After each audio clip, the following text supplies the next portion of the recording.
of the 200 pediatric heart surgeons in the U.S., I would say probably less than 15% do this kind of work.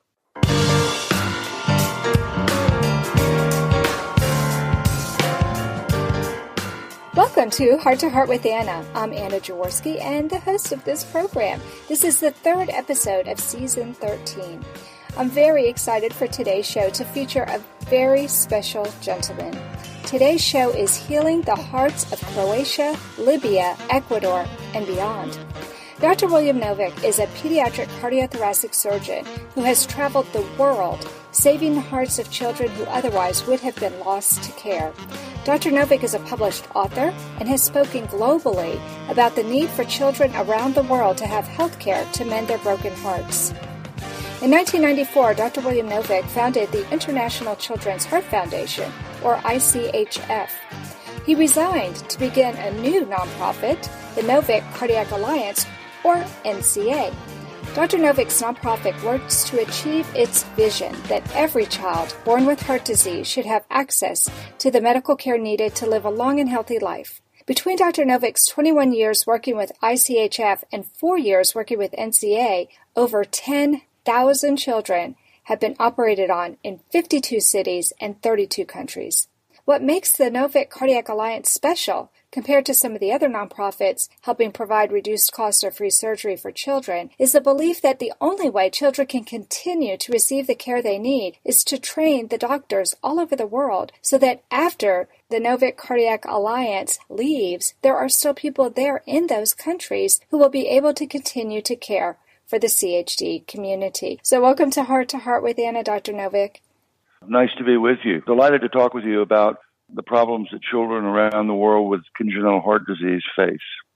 Well, I am too. It's very interesting as my program has become more global and I've been talking to more people all over the world. It has given me a greater appreciation for the healthcare we have here in the United States and how it's not the same all over the world. So I'm eager to hear what you have to share with us. I know you became a pediatric cardiac surgeon when it was a fairly new discipline. So what made you decide to become a surgeon specializing in the care of children with broken hearts? As a high school student, my girlfriend in Pensacola, her father was the leading adult cardiologist in the city. And my dad actually had a myocardial infarction my senior year in high school. And my girlfriend's father took care of him. And then once I started college, I realized that I still had this interest in heart problems and thought that I would become a scientist, quite frankly, to do research in cardiac problems. And as I was in the PhD program at the University of Alabama, I was working on some research which actually involved cardiac metabolism. And Dr. John Kirkland, one of the grandfathers of pediatric cardiac surgery, had his own lab, and we were collaborating in myocardial biochemistry. So at a very early age, I realized that this whole field of pediatric cardiac surgery was fascinating. So when I applied for my heart surgery residency after finishing my general surgery residency at Penn, I applied because I wanted to be a pediatric cardiac surgeon. I knew that when I started medical school because of my research work with Dr. Kirkland, and I pursued that dream in a pugnacious manner until I actually achieved it. Wow. It's unusual for a young man or even a young woman nowadays to be so driven towards one goal and to stick with it like you have. That was the start, but there were literally luminaries in my life from that time through college, through medical school, through general surgery residency, through my biochemistry research projects. So I was fortunate. Wow. Yeah, it sounds like you were. It sounds like you were in the right place at the right time and everything just fell into place. I think when things like that happen, you know it was meant to be. Tell us why you started the International Children's Heart Foundation. While I was at the University of Alabama doing my cardiac surgery training, people from all over the world were sending their children for Dr. Kirkland and Dr. Albert Pacifico, my two mentors, to operate on. I think the child that really pushed me over the edge is a child from Nigeria who came at 12 years of age. And she had a diagnosis for which the university was famous for repairing. However, the diagnosis was incorrect.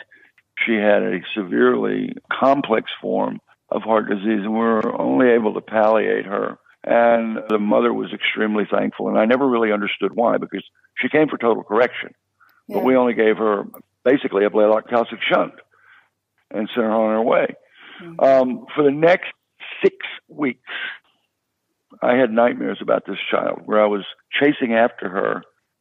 And just as I was about to grab her, she fell off a cliff, and obviously was going to die. That was a very impactful 6 weeks in my life.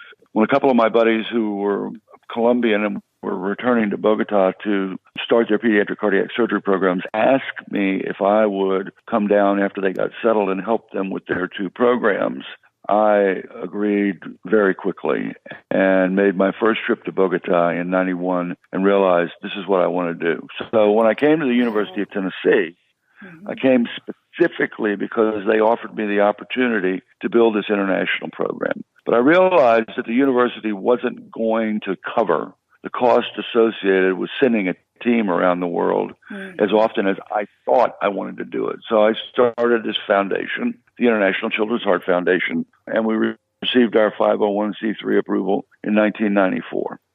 You really knew that there were children that just couldn't afford to come to the United States, but that didn't mean that they didn't really need the help. How is your current nonprofit, the Novick Cardiac Alliance, and the International Children's Heart Foundation, how are they different?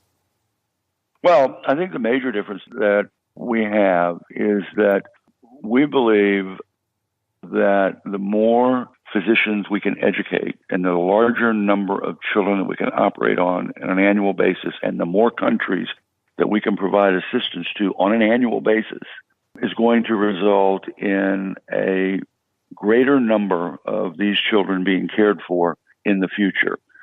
ICHF, maybe they make 12 or 13 trips in a year. We're averaging around 28 trips a year and averaging over 400 children annually that we operate on.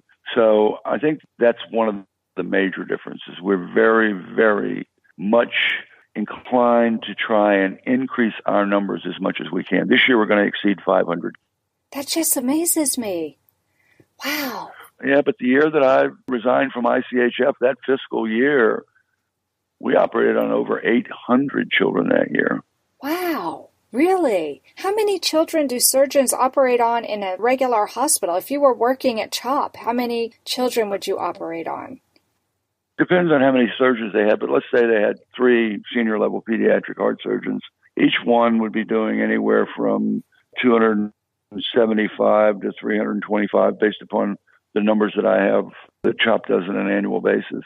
Now, I'm not saying I did all 800 of those operations. Right, it's your team. So one of our surgeons, for instance, was doing about 90 cases a year.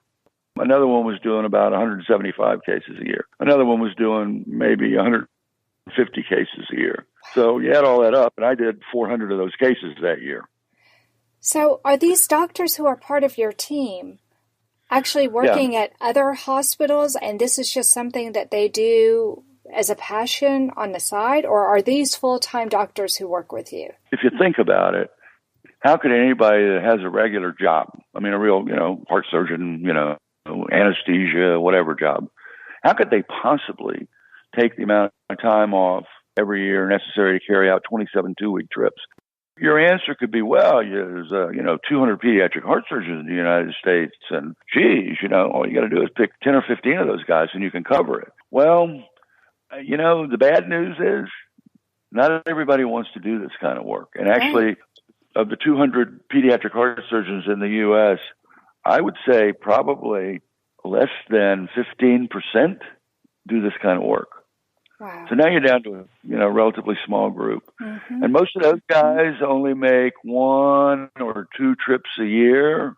Mm-hmm. So, with a combination, I have 2 volunteer surgeons who make anywhere from 1 to 4 trips per year. Myself and Dr. Vitaly Dedovich are the 2 full-time pediatric cardiac surgeons that are employed by the Novick Cardiac Alliance. Now, additionally, I hold an endowed chair at the University of Tennessee in international child health care, as well as a professorship in surgery. So, I have some responsibilities at the University of Tennessee. So we take medical students on our trips in order to provide them with some education that they, quite frankly, wouldn't see here in the United States.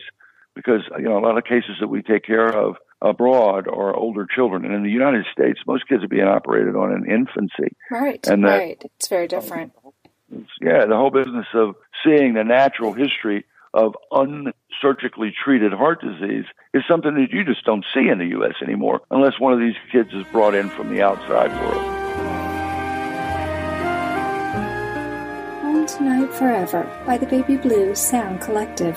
I think what I love so much about this CD is that some of the songs were inspired by the patients. Many listeners will understand many of the different songs and what they've been inspired by. Our new album will be available on iTunes, Amazon.com, Spotify. I love the fact that the proceeds from this CD are actually going to help those with congenital heart defects. Enjoy the music. On Tonight Forever.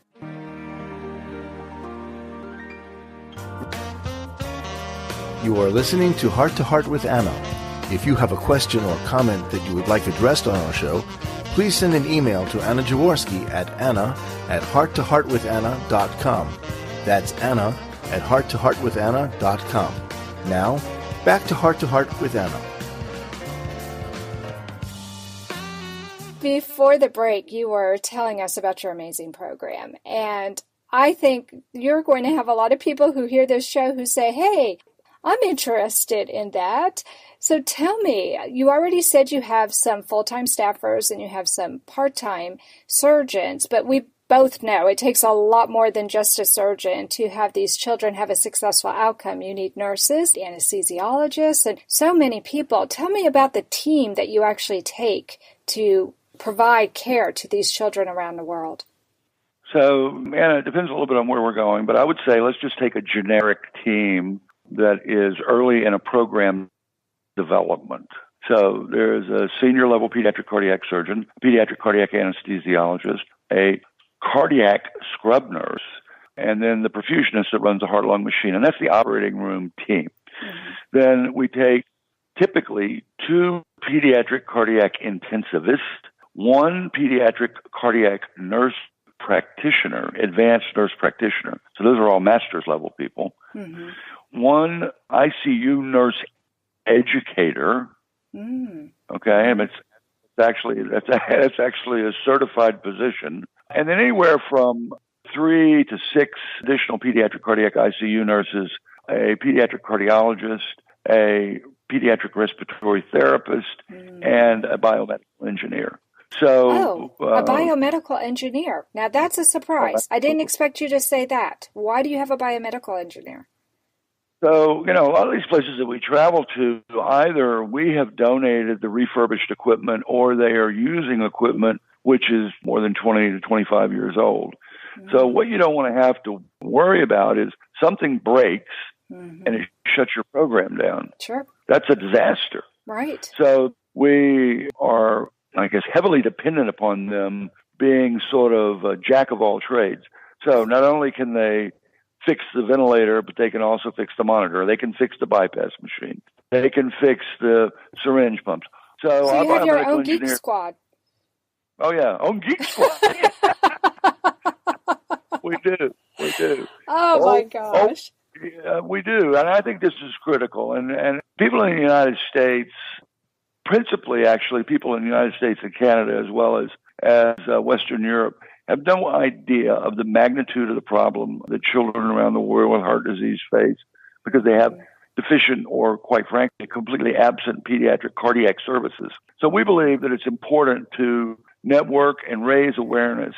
And we also like to encourage those that are going into the medical field at a very early age. We like to encourage them to feel like an important part of their future is outreach support for those less fortunate than us. So what does all that mean?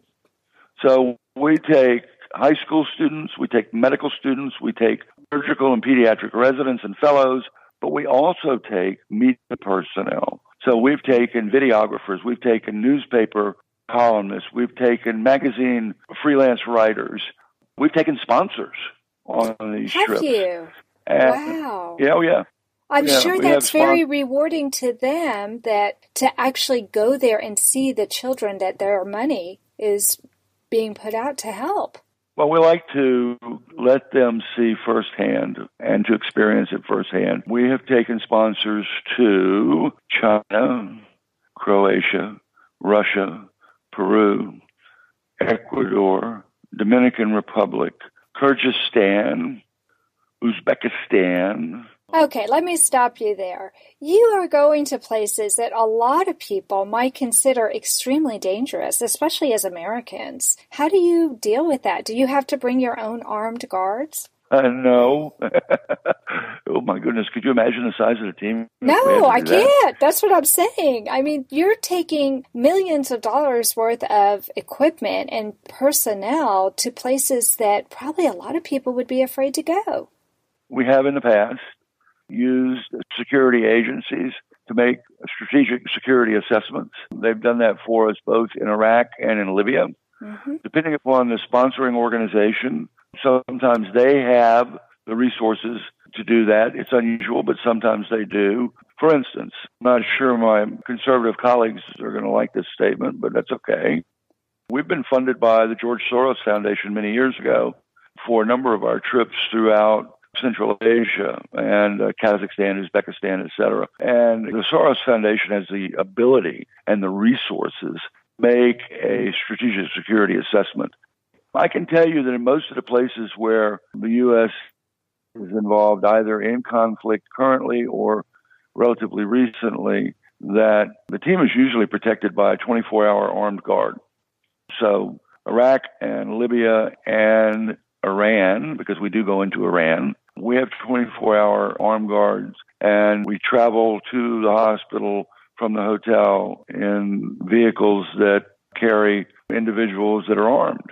So there's a great deal of concern about our security. As you can imagine, it would be a disaster for the hosting government to have anything happen to us. I think it's brave of you and all of the people working with you that you're willing to forgo the politics that we see so rampant in the news all the time to really focus on what's important.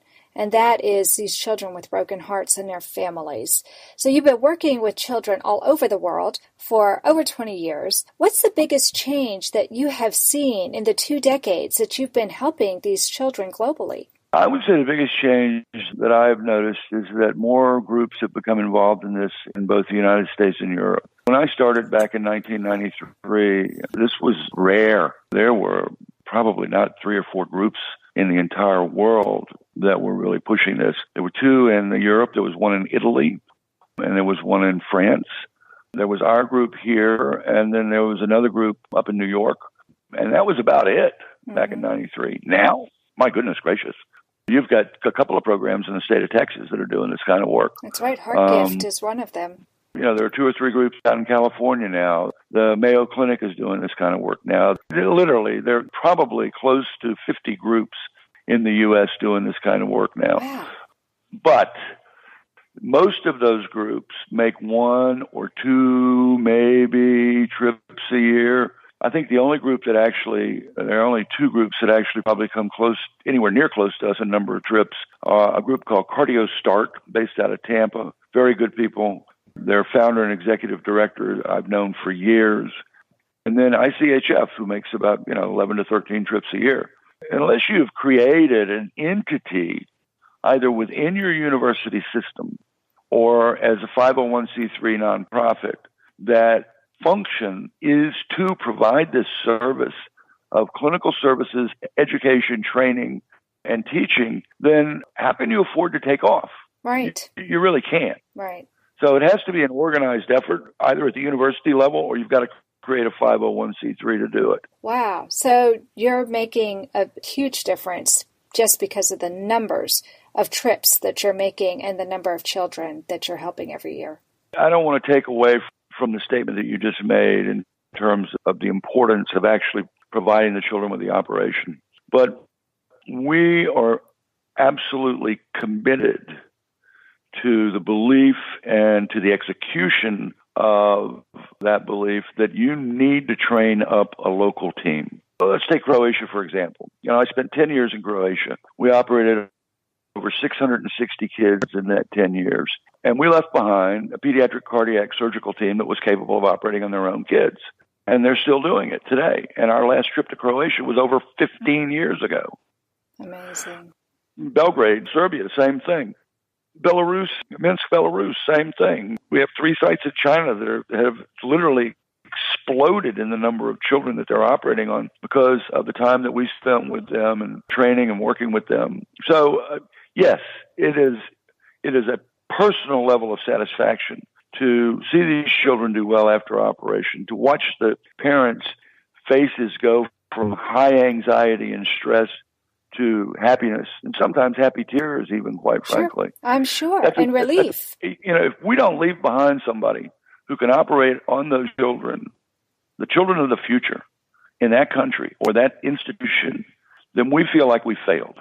Mm-hmm. Yes, I know we did 500 kids at this place, but if we didn't leave somebody behind that could still operate, it really doesn't sit very well with us. We're really focused on providing the clinical service as 1A, and 1B is creating a local team that is sustainable over time so that children of future in that reference area, in that region, can receive surgery.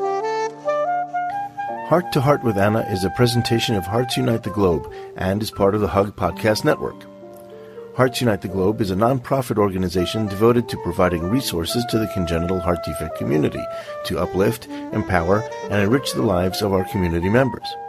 If you would like access to free resources pertaining to the CHD community, please visit our website at www.congenitalheartdefects.com for information about CHD, the hospitals that treat children with CHD, summer camps for CHD survivors, and much, much more. Texas Heart Institute were offering us a mechanical heart, and he said, "No, Dad, I've had enough. Give it to someone who's worthy." My father promised me a golden dress to twirl in. He held my hand and asked me where I wanted to go. Whatever strife or conflict that we experienced in our long career together was always healed by humor.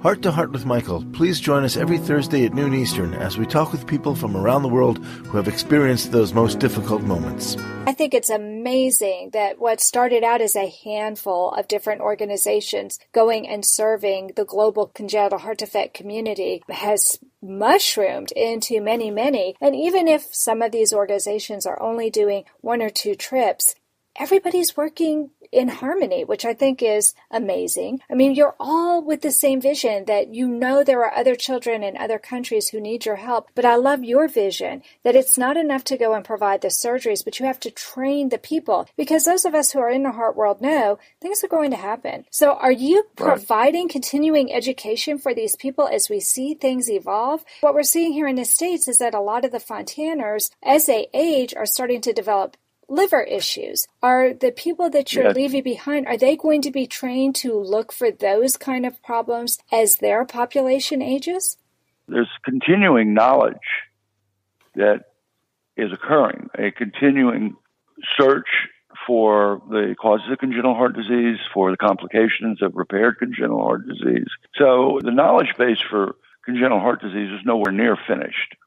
So you need to be learning all the time. Mm-hmm. So we encourage that by a number of mechanisms. We make repeat visits. So we haven't visited a place, say, in 3 or 4 years. And we know there's some additional things that we have learned over time, this 3 or 4 year absence. We'll frequently make another trip back and discuss some of the issues. Sometimes on those trips, we make actually a plan ahead of time because some new technique has come out.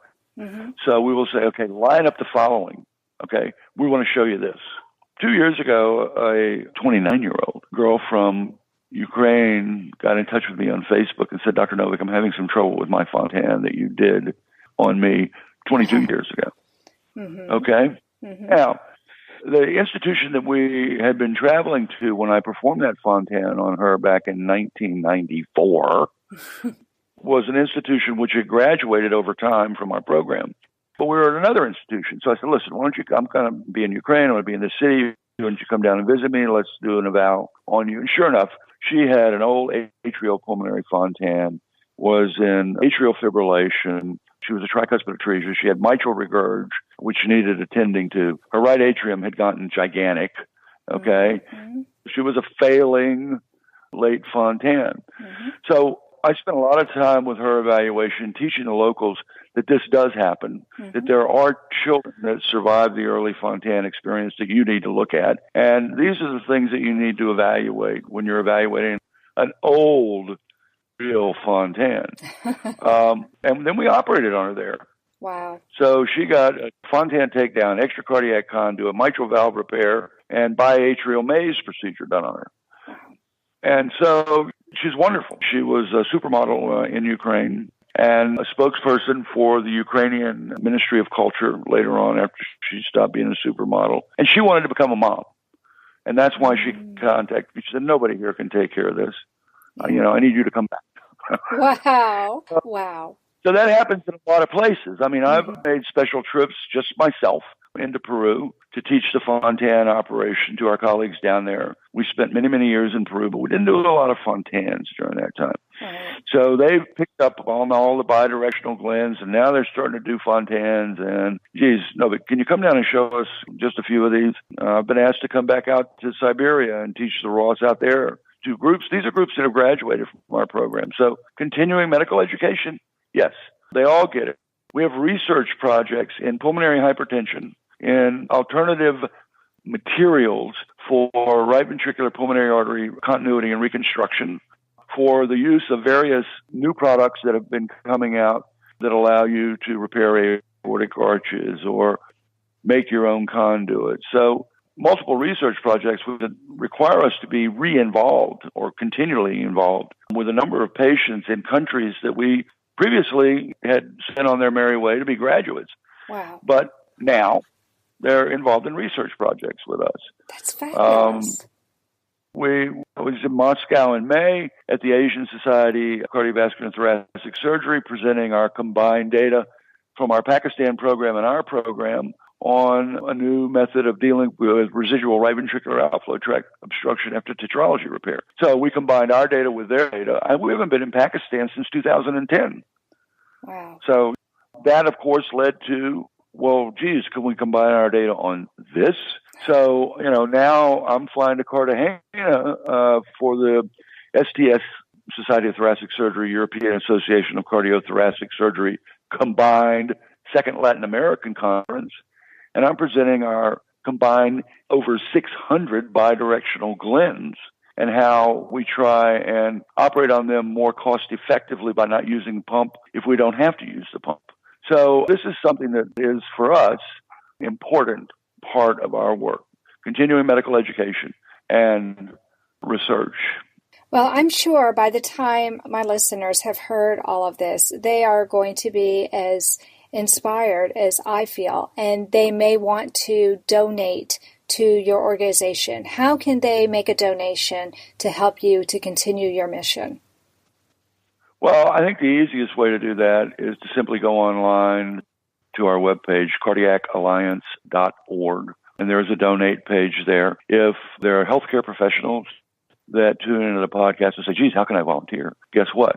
There's also a volunteer page there. You can volunteer right online. The more funds that we raise, the more trips we can make, the more local healthcare professionals we can educate, and the more kids we can operate on. I think we're very good stewards of people's money. We keep our administrative costs in single digits for the most part. Well, I had Rosalind Rivera on my show a couple of years ago, and I was so impressed with her. So I'm so happy that she told me about what she's doing with you and the fact that she is a heart warrior herself, turning around and reaching out to children all over the world who have a condition like her. I just think it's amazing. The work that you're doing is fabulous. I really appreciate you taking the time to share your story with me. And I know there's a lot more to this story than this, but I feel like I am inspired. I wish I knew how to work on hearts. What I can help you do is spread the word through my podcast and through my website. And I want to thank you again for coming on the show today. Listen, Anna, I really appreciate it. It's a very important part of the work that we do for individuals in countries that have the possibility to care for their own children to understand that 90% of the kids in the world that have heart disease don't have those opportunities. So spreading awareness is fantastic, and we really appreciate the opportunity to participate in this podcast, and we'd be happy to do it in the future if you would like for part 2. Absolutely. We'll count on that. But that does conclude this episode of Heart to Heart with Anna. Thanks for listening today, my friends. Find us on YouTube. Just look up my name, Anna Jaworski, Jaworski, and subscribe. And remember, my friends, you are not alone. Thank you again for joining us this week. We hope you have been inspired and empowered to become an advocate for the congenital heart defect community. Heart to Heart with Anna, with your host Anna Jaworski, can be heard every Tuesday at 12 noon Eastern Time.